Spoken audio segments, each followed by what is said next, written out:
अस्सलामुअलैकुम नाज़रीन, मैं हूं आपकी मेजबान नाइला भट्टी और नजर डालते हैं आज की अहम तरीन खबरों पर। भारत का पहली बार तैयारों की तबाही का एतराफ, चीफ ऑफ डिफेंस स्टाफ ने शिकस्त मान ली। तारीफ वो जो दुश्मन भी करे, पाकिस्तान के हाथों पिटाई हुई, आखिरकार इंडियन फौज ने मान लिया। पहली बार ये भी बता दिया कि तैयारे तबाह हुए, साथ ही जंग में होने वाली गलतियों को भी तस्लीम कर लिया।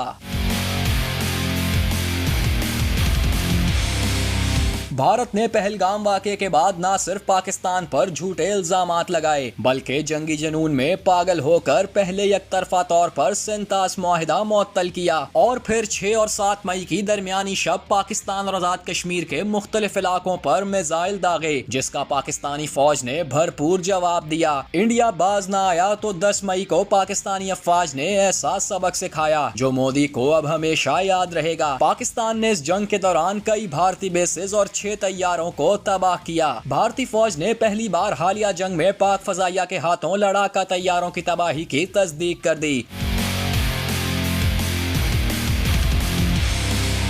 अमरीकी जरीदे ब्लूमबर्ग को इंटरव्यू में भारतीय chief of defence staff general Anil Chauhan का कहना था कि पाकिस्तान के साथ झड़पों में लड़ाका तैयारे खोए। पाकिस्तान के हाथों 6 भारतीय तैयारे गिराए जाने से मुतल्लिक सवाल पर भारतीय फौज के जनरल अनिल चौहान ने तैयारों की तादाद बताने से गुरेज करते हुए कहा कि ये अहम नहीं, हमारे लिए अहम ये है कि वो गिरे क्यों। भारतीय चीफ ऑफ डिफेंस स्टाफ का कहना था, हमने झड़पों में तकनीकी गलतियां की जिसका इदराक है, अहम बात यह है कि भारतीय तैयारे क्यों गिरे। तकनीकी गलतियां दुरुस्त करने के बाद तैयारों ने तवील हदफ को निशाना बनाया।